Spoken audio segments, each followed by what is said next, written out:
Ebeneezer Sneezer. Okay, so Ebeneezer Sneezer, you start on a low C, which means you have to cover every hole.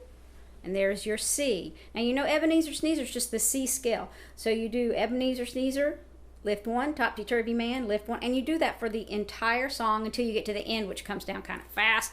But you got to just work on that. That's just, a lot of practice. But we can get the first part of Ebeneezer Sneezer, almost a whole song. But we can get almost a whole song before you get to that part. You have to practice a lot.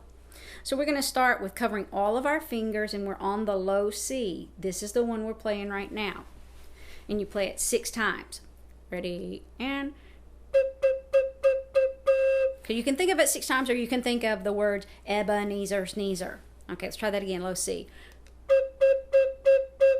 Now we're going to go to the D, topsy-turvy man. It's 5. Ready, and...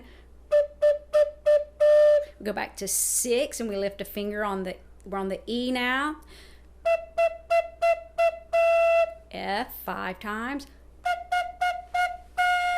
We're going to lift the F and go to the G. 5 times on the A. 6 times on the B. I'm going to have to pinch it so I can hold it and lift the B, and you'll be playing that high C back there 5 times. And then comes the scale descending C.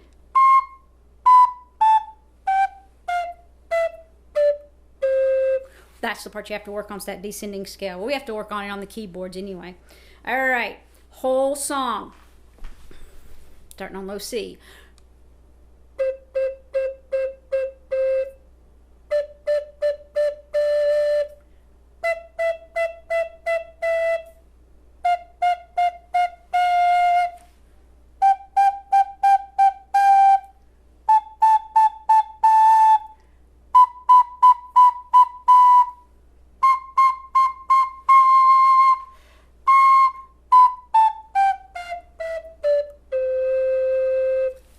Sneezer. All right, excellent for you. Let's go to another song.